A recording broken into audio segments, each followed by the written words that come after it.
Nuestro segundo panelista es el doctor Andrés Neumeyer.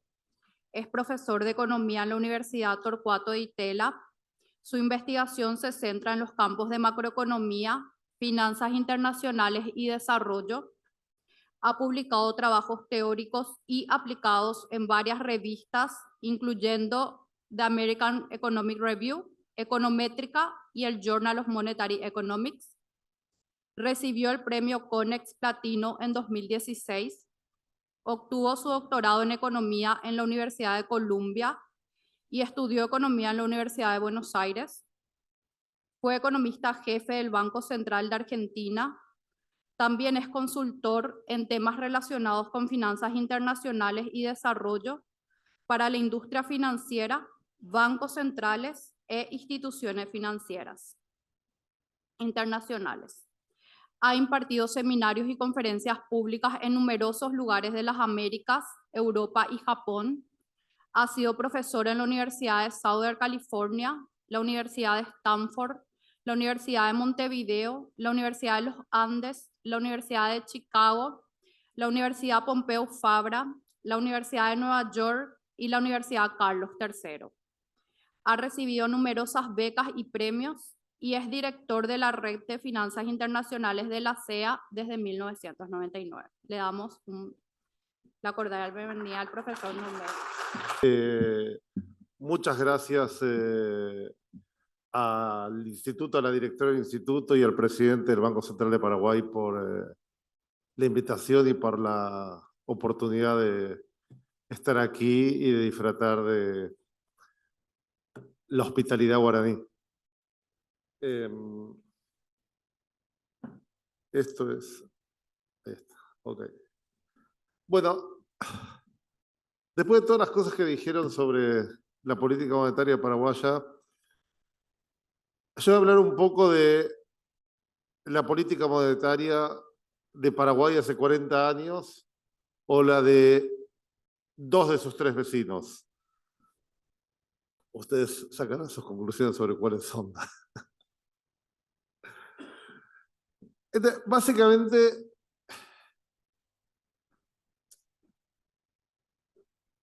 el problema que yo voy a mirar es el siguiente. Hay un país que no tiene la Constitución de Paraguay, entonces el Tesoro va y le pide al señor presidente del Banco Central dinero y pero también le dicen, dame dinero para financiarme, pero no me gusta la inflación. Entonces ponen un tipo de cambio fijo e imprimen un montón de dinero. Y a la larga eso sabemos que va a colapsar. Pero bueno, no queremos que colapse porque queremos seguir imprimiendo dinero y teniendo la inflación baja. Entonces empezamos a hacer cosas raras. Ponemos control de capital, después ponemos más restricciones, etc. En Argentina lo llamamos el cepo porque nos agarramos las manos, nos agarramos los pies, ya no nos podemos mover. Entonces la idea es desarrollar un poco de teoría económica para tratar de entender cómo funciona esto. ¿Ok? Entonces yo voy a hacer dos modelos.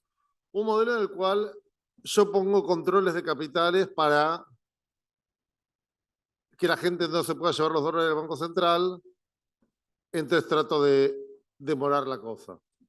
Pero yo pongo controles de capitales y dejo libre comercio, lo que va a pasar es que la gente se va a llevar los dólares del Banco Central a través de un déficit de cuenta corriente, va a ir al Banco Central, le va a dar todos los pesos de más y el Banco Central le va a dar los dólares para importar, entonces va a colapsar igual. Entonces, si yo no quiero que colapse, ¿qué hago? Bueno, prohíbo que importen. Pero ahora cuando prohíbo que importen, el tipo de cambio fijo ya no es un ancla, porque ya sabemos que si yo restringo la importación, ya no tengo que el precio doméstico va a ser la paridad del importado. Entonces la inflación ya empieza a tomar una vida propia, que va a ser un poco más baja que la inflación que habría flotando. Entonces, está algo bien, pero ahora se va a crear una brecha entre lo que le pago el exportador y el nivel de precios, que es como un impuesto implícito. Entonces, si yo sigo esta política para siempre, el impuesto a las exportaciones se va haciendo gigante hasta que me quedo con todo, porque los precios siguen subiendo, el tipo de cambio lo dejo fijo, al final le estoy dando cero al exportador. ¿Y qué hace el exportador? No produce más. Entonces tampoco se puede importar y la economía termina en autarquía. Entonces ahora les voy a mostrar unos datos y después les voy a mostrar gráficos de los modelos. Eh,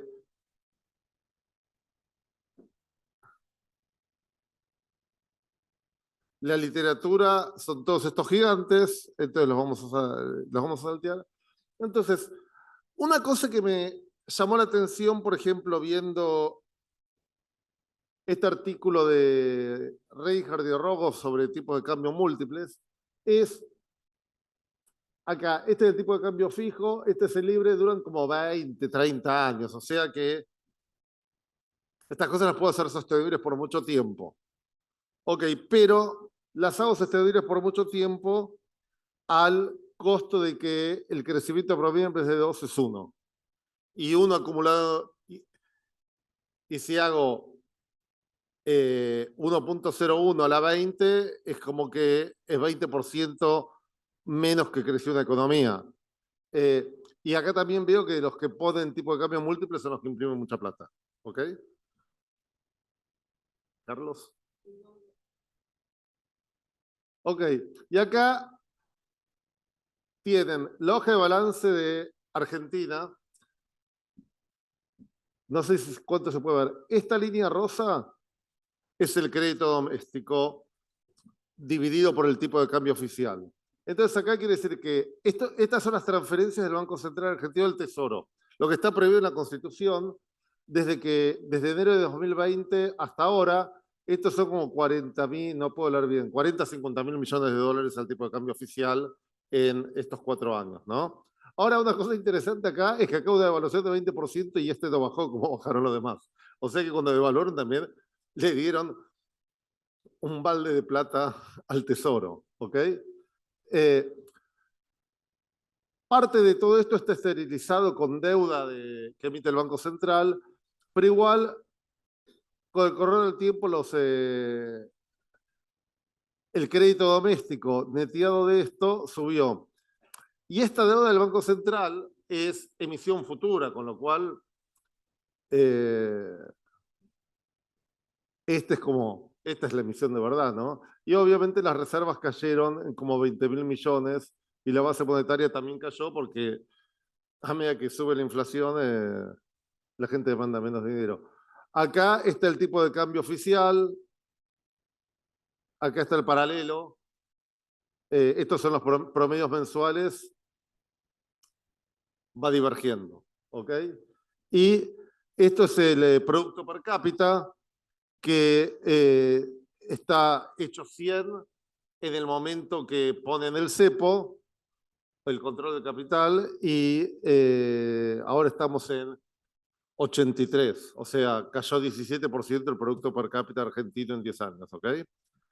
Eh, ok. Entonces, ¿cómo vamos a modelar esto? ¿Cómo funciona el control de capital? Básicamente lo que hace el Banco Central le dice, todas las transacciones de la cuenta corriente son con el Banco Central el tipo de cambio oficial. Y eso es obligatorio. Entonces, si la cuenta corriente tiene que ser todo con contrapartida del Banco Central, la acumulación privada de activos tiene que ser 0. En el agregado, yo puedo, si yo quiero acumular activos, le puedo comprar dólares a Federico si Federico necesita traer plata a Argentina, pero la suma de los dos tiene que ser 0, ¿no? Y entonces terminamos con que la cuenta corriente termina siendo igual a las reservas, ¿no? Y Esto nos trae a la gente que tiene cierta edad a recordar el enfoque monetario del balance de pagos, que las reservas también, ¿qué son? Si el crédito doméstico no cambia, el cambio en las reservas es el cambio en la demanda de dinero. Entonces, si hay un país que está emitiendo un montón de dinero para darle al tesoro, pero la gente no lo quiere, emite más que, que el cambio en la demanda de dinero, la demanda de las reservas tienen que caer. Y eso quiere decir que la cuenta corriente tiene que caer. Entonces, toda la explicación de la cuenta corriente es ese exceso de oferta de dinero que, como tengo el tipo de cambio fijo, no se puede ir por precios si se va a través de las reservas. ¿Ok?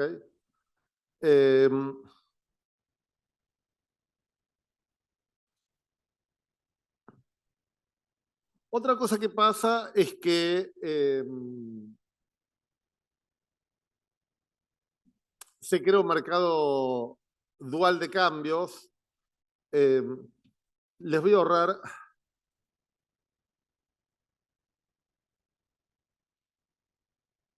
No, no voy a ahorrarme las technicalities. Entonces, ¿cómo voy a determinar el precio del tipo de cambio paralelo? ¿Ok? Yo voy a pensar que voy a tener acá, si yo tengo, este es el precio del tipo de cambio paralelo, el E es el tipo de cambio oficial, ¿no? Entonces yo voy a tener el retorno de tener un peso y ponerlo en el mercado doméstico, tiene que ser igual a el retorno de tener un bono y con ese bono que me da R unidades del bien transable, que lo convierto a bienes, lo divido por que lo convierto a pesos, lo divido por lo que invertí, más la ganancia de capital. Eso es una relación de arbitraje que me va a servir para evaluar el tipo de cambio paralelo.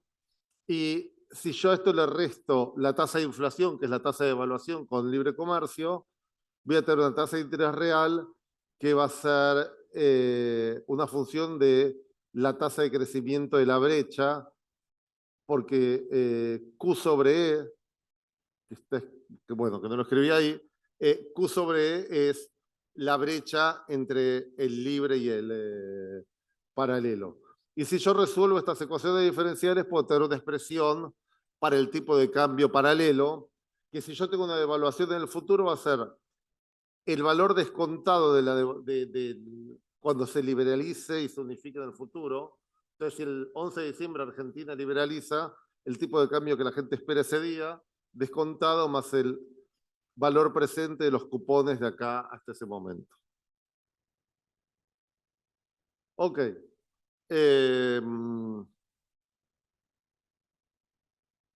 Entonces, yo voy a mirar acá solamente regímenes de tipo de cambio fijo insostenibles, en los cuales la tasa de crecimiento del crédito doméstico, que básicamente es la tasa de crecimiento de lo que le da el Banco Central al Tesoro, es más alta que la tasa de depreciación del tipo de cambio.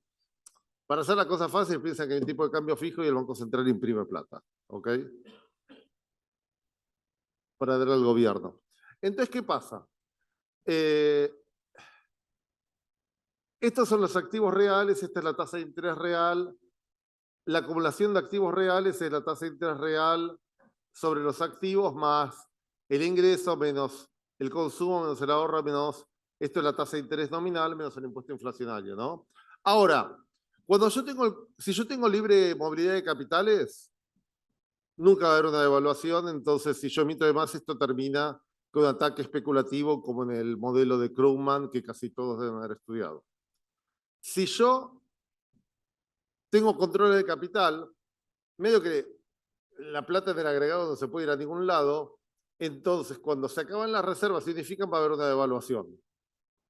Y cuando hay una devaluación, básicamente el cambio en el valor de los activos de la gente va a ser los activos que tenía al principio y acá es la tasa de retorno de esos activos nominales que es una pérdida de capital. Cuando hay una devaluación, yo voy a tener un montón de activos valuados en la moneda doméstica que cuando saltan los precios, morir. ¿Ok? Aunque yo tenga dólares, esos dólares van a tener, el precio del dólar no puede saltar en ese momento, porque entonces cuando saltan los precios en ese momento, yo tengo como una pérdida real, ¿no? Entonces, la gente va a maximizar su utilidad teniendo, y la demanda de dinero teniendo en cuenta que puede haber una devaluación con control de capital o no. Y entonces, ¿qué pasa en el modelo de libro de texto de Krugman? Acá está el crédito doméstico que está subiendo. Esto es el consumo que en este modelo está completamente constante. El Banco Central emite crédito doméstico hasta acá. ¿Ok?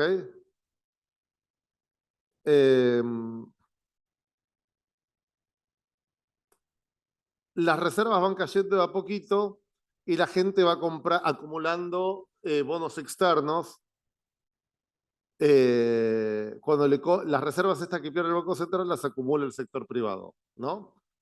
La demanda de dinero está constante porque la inflación es baja porque tengo el tipo de cambio fijo y después llega un momento que la gente se da cuenta, esto no les alcanzan las reservas, en algún momento va a dejar que flote, la inflación va a subir porque pueden sostener el tipo de cambio fijo, entonces la demanda de dinero va a caer y cuando la gente se da cuenta de eso, se lleva todas las reservas del Banco Central en un día y acá las reservas venían cayendo, se van a cero y esto se va. La demanda de dinero cae y así tenemos el modelo clásico, ¿no? Entonces, cuando está por pasar esto, los economistas pícaros dicen, "No, vamos a seguir con esto". Dicen a los que no quieren cobrar impuestos y quieren ya sacar la plata del Banco Central, yo hago que esto dure más, vamos a poner control de capital. Entonces, ponemos los controles de capital y ahora, ¿qué va a pasar? El consumo que antes era constante, empezaba acá, saltó acá, va a empezar a volar. Eso quiere decir que si yo antes tenía la cuenta corriente equilibrada y era nada más que un cambio entre los activos externos dentro del sector público y del sector privado, ahora se quieren llevar las reservas del banco, se quieren seguir llevando las reservas igual que antes, pero solo se la pueden llevar consumiendo. Entonces ahora se genera un aumento del consumo, que es un déficit de la cuenta corriente, y esta es la misma expansión del crédito doméstico que había antes. Las reservas que antes caían poquitito, caen mucho más rápido. Igual tarda un poquito más, pero eso es una cuestión de los parámetros. Podría tardar menos. Y esta es la demanda de dinero que acá tiene un salto discreto porque en ese momento está la devaluación. ¿Ok? Y para que el consumo crezca así, los precios tienen que ser tales que la gente quiera hacer eso. Y si miramos a la tasa de interés, la tasa de interés neutra del resto del mundo es 4% anual. Acá va a saltar un poquito y va a empezar a subir mucho, hasta 20% con el tipo de cambio fijo. La tasa de crecimiento del crédito doméstico en el ejemplo este es 20%. Y este aumento de la tasa de interés, que la tasa de interés ahora es más alta que la tasa internacional, la gente quiere un consumo que sea creciente y después en el momento de la evaluación salta la tasa de interés porque salta la inflación esperada y ahí cae la demanda de dinero. El tipo de cambio paralelo salta en el momento que pongo el control de capital y anticipa todo lo que va a pasar. Este es el tipo de cambio fijo que viene por acá y acá está la devaluación y después crece a la tasa de crecimiento del crédito doméstico. Y el tipo de cambio paralelo viene así, viene anticipando este momento. ¿Ok? Bueno, pero fíjense, acá tenemos un presidente del Banco Central, gente que estuvo en el Ministerio de Hacienda. Imagínense lo que pasa acá, la felicidad del pueblo, cuando el consumo, púmbate. Los activos de la gente pierden poder adquisitivo. Y la inflación, que venía siendo 0, se hace a 20%. No es el escenario que quieren los políticos, estar administrando un país cuando cae el consumo, le confisca del valor real de los activos a la gente y la inflación salta de 0 a algo positivo. Los políticos convocan a los tecnócratas y dicen evitar a todo costo, ¿no? Entonces, bueno, antes de hacer eso les voy a mostrar rápidamente algunos datos de países que tuvieron este tipo de políticas que ustedes no se los imaginan. Esto es, en los 60 había una cosa que se llamaba el Gold Pool, que había 7 países de Estados Unidos y de Europa que tenían un fondo común para defender la paridad del oro contra sus monedas. Y acá devalúan la libra esterlina y acá hay un ataque especulativo al Gold Pool hasta que lo suspendan. ¿Ok? Este es el mercado paralelo del oro y el precio oficial del oro. Y acá fíjense, hay un país que se llama Estados Unidos que esta es la base monetaria en negro, en azul es el crecimiento del crédito doméstico y en rojo está la pérdida de reservas. Es el modelo del libro de texto es el caso del libro de texto del modelo que les mostré recién. Acá hay otro país que tiene la cantidad de crédito doméstico fija, Alemania, Suiza, la cantidad de crédito doméstico fija, y todo el aumento de la demanda de dinero es con reservas, ¿no? Y básicamente, ¿qué están haciendo estos? Las reservas estas que están comprando dólares para defender el tipo de cambio, bueno, es un poquito distinto. No es que se quedan sin... Los americanos se quedaron sin reservas y después en algún momento los alemanes dijeron, y nosotros no queremos más comprar dólares. Y ahí explotó todo, ¿ok? Y fíjense que si yo a esto le agrego un bien no transable, para que la gente quiera consumir un montón del bien importado, del bien transable, y poco del bien no transable, el precio del bien importado se tiene que hacer barato, ¿no? Eso es lo que va a pasar en el equilibrio con el tipo de cambio real. Entonces acá voy a tener una apreciación del tipo de cambio real, el déficit en cuenta corriente, y todos le van a decir al Banco Central, tipo de cambio está atrasado, hay que devaluar, no es el gobierno, no es que le estamos dando plata al gobierno, es que hay cosas reales, etc. Ok, entonces, hay que evitar esto a toda costa. Entonces, ¿cómo hacemos? Bueno, ya prohibimos que la gente compre dólares al Banco Central para acumular activos. Ahora le prohibimos a la gente que le compre dólares al Banco Central para importar. Entonces decimos, el cambio de las reservas va a ser siempre 0 porque yo no le vendo reservas a nadie. ¿Ok? Entonces voy a poner una restricción de importación en cada momento que sea exactamente para que yo no pierda un solo dólar en el Banco Central. Entonces hago eso diciendo que el consumo tiene un límite y ese límite va a ser el que haga que la acumulación de reservas sea igual a 0. ¿Ok? Entonces, ahora voy a complicar un poco la economía esta, porque ahora quiero entender cuál es la distorsión que me va a generar eso. ¿Ok? Entonces, voy a poner que yo tengo un bien comerciable que ahora lo produzco con trabajo y yo tengo que el trabajo lo puedo asignar a producir ese bien transable o un bien doméstico. La suma del trabajo, de la fracción del trabajo asignada a cada sector es 1. Tanto por ciento a uno, tanto por ciento a otro. En una situación normal con libre comercio, solo voy a producir el bien comerciable y la productividad marginal del bien comerciable cuando pongo todo ahí va a ser 1. La otra tecnología es lineal y básicamente lo que va a estar pasando es que cuando yo saco trabajo del sector transable y lo mando al sector no transable, voy a estar acá, yo voy a suponer que que estos dos bienes son sustitutos perfectos. Entonces, yo estoy produciendo lo mismo, pero uno lo produzco, es importado, el otro lo produzco domésticamente, pero me convenía importarlo antes. Entonces, cuando empiezo a distorsionar la economía, empiezo a producir en casa cosas que no debería producir con ineficiencia, ¿ok? Porque la productividad marginal de producir este va a ser más alta que la de producir este. La productividad marginal de producir este va a ser 1, y cuando yo esto lo achico, la productividad marginal esta va a ser más grande, ¿ok? Entonces, ahora cuando hago las restricciones de presupuesto, lo único que quiero que miren acá es que, Alex, ahora voy a exportar todo lo que produzco con el empleo del sector transable, lo voy a exportar.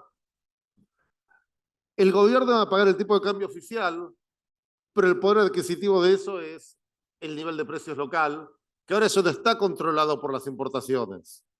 Entonces, esto es como un impuesto implícito que lo va a recaudar el gobierno. ¿Ok? Entonces, ¿qué va a pasar acá? Este minúsculo es el tipo de cambio oficial dividido el nivel de precios. ¿Ok? Es como lo que se lleva el exportador neto de impuestos es, Alejandro hoy está comentando que en Argentina el exportador le pagan, con el dólar que está a 7.50, le pagan 3.50 menos las retenciones, le terminan pagando 2.50, que es un tercio de 7.50. Entonces, en Argentina hoy esto sería un tercio. Entonces, si yo asigno una unidad de empleo a producir el bien exportable, me dan un tercio. Y esto lo tengo que comparar con la productividad marginal de producir algo doméstico, que es uno. Entonces, cuanto más impuesto implícito le pongo al sector exportador, menos van a producir. Entonces yo voy a terminar produciendo solo el bien doméstico. Entonces, a medida que sube el impuesto acá producía todo el bien transable y acá me voy a producir solo el bien doméstico. Entonces, aparte de tener la autarquía financiera, ahora tengo la autarquía de que no comercio. ¿Ok? Entonces, la pregunta es que tengo que ver en equilibrio cómo se mueve esto que es el tipo de cambio oficial sobre el nivel de precios, ¿no? Entonces, yo miro el mercado de dinero y el tipo de cambio oficial sobre el nivel de precios es el tipo de cambio oficial por el nivel de precio, que es la oferta de dinero dividido la demanda de dinero, ¿no? Entonces, la oferta de dinero yo sé que está creciendo y ahora voy a pasar el tipo de cambio oficial dividiendo la cantidad de dinero. La demanda de dinero real es esto que va a ser un número finito. Y el denominador es la oferta monetaria medida en dólares oficiales, que como la tasa de crecimiento del crédito doméstico es mayor que la tasa de depreciación, esto crece exponencialmente y se va a infinito. Lo cual quiere decir que este se va a ir a cero, que quiere decir que el tipo de cambio oficial dividido el nivel de precios va a converger a cero. Entonces, el sistema dura para siempre, nunca voy a tener ese fin traumático, pero la economía se me va a ir achicando como esa economía argentina que se fue en 10 años, perdió 17% del ingreso per cápita. Entonces, esta es la evaluación del tipo de cambio oficial sobre el nivel de precios. Acá está el consumo que va cayendo en la simulación. Una cosa interesante es que como el consumo está bajando, la tasa de interés de esta economía totalmente reprimida es negativa porque tiene que ser consistente con el consumo que está cayendo. Entonces yo tengo acá una tasa de interés real negativa, que es esta. Entonces, claro, es un poco lo que decía Federico antes, cuando yo libero esto y tengo un montón de deuda local que estaba reprimida, voy a pasar a pagar la tasa de interés internacional, ¿no? Entonces, igual es algo del Banco Central que parecía un montón en Argentina, se me van a preguntar después, es 10% del producto, con lo cual, cuando lo multiplico por la tasa de interés, todavía el costo de esto es más alto.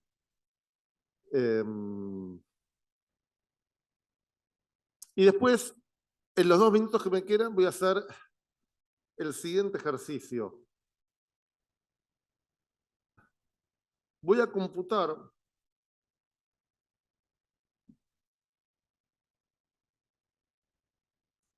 si en cualquier momento yo agarro y libero todo, ¿no?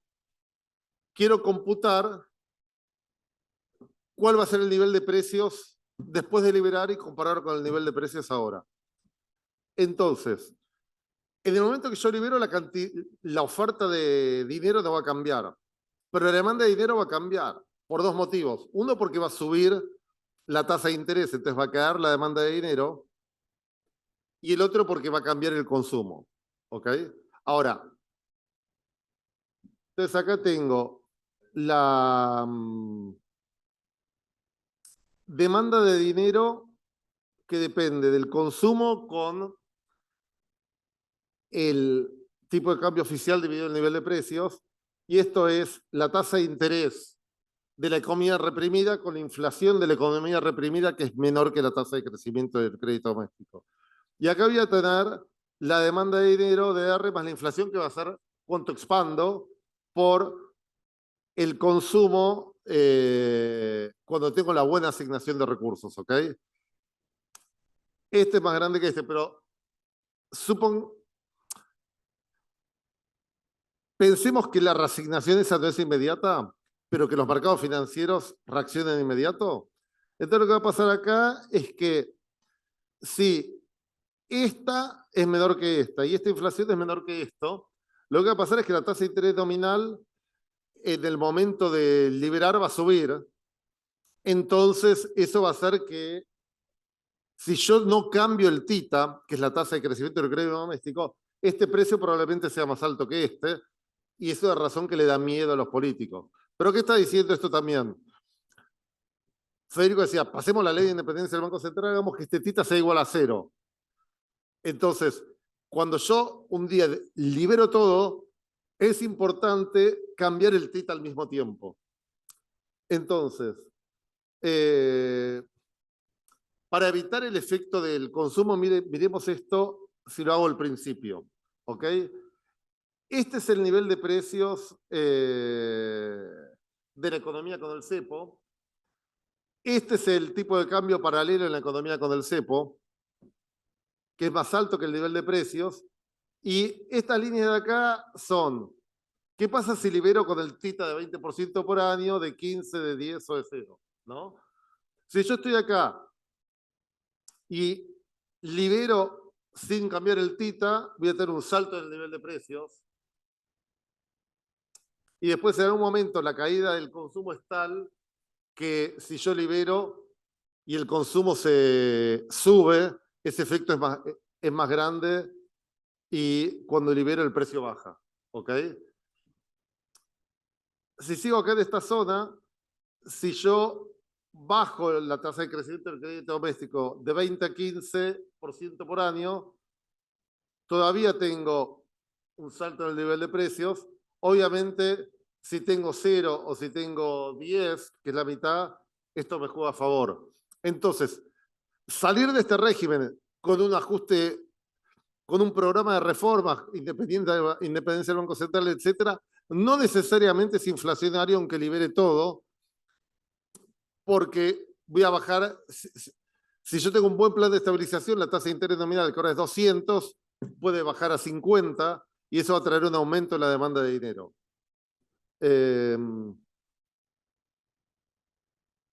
Eso es todo. Y justo a tiempo. Hola, hola. Sí, bueno, muchas gracias Andrea por la presentación. En honor al tiempo, vamos a abrir un espacio de 2 preguntas, por favor. Entonces el señor Andrés está a disposición para 2 preguntas, para luego ya un pequeño corte de 10 minutos. Estoy acá atento si alguien levanta la mano para acercarme. Un ratito.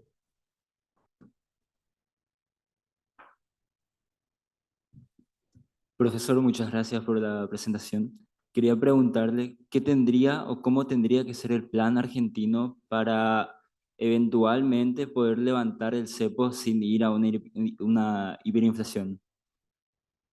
guaranizar la economía argentina.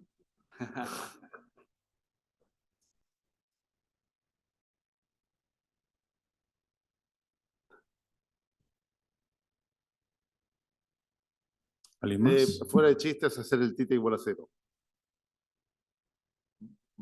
Equilibrar las cuentas públicas. Independencia del Banco Central. ¿Qué? Y sí.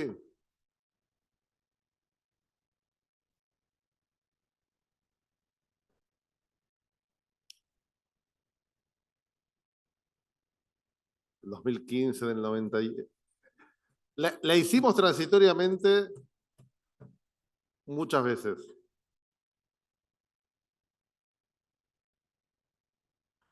Bueno, Paraguay lo hizo también. Paraguay tenía un sistema muy parecido a este. En los 80s, cuando vino el golpe de Estado, y después salió, hizo una constitución prohibiendo que el Banco Central le dé al Tesoro plata como está en el modelo este.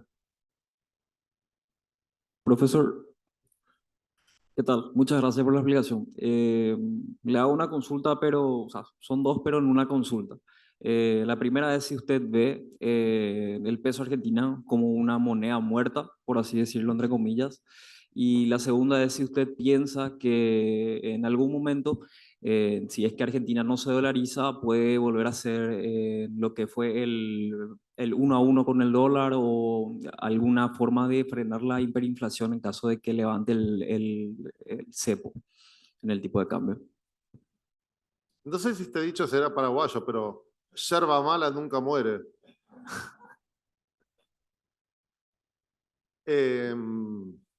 No, creo que es hierba, no yerba.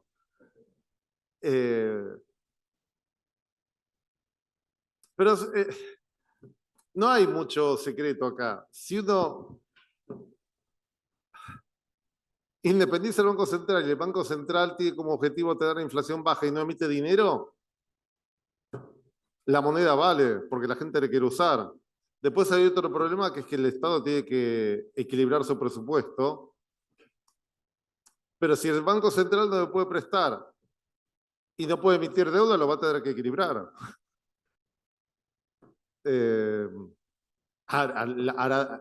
Le hará default a distintas agentes que se llevan plata del Tesoro. Abonistas, empleados públicos, empresarios que reciben subsidios, consumidores que reciben subsidios, pensionados. Es como las restricciones de presupuesto no son opcionales, son restricciones.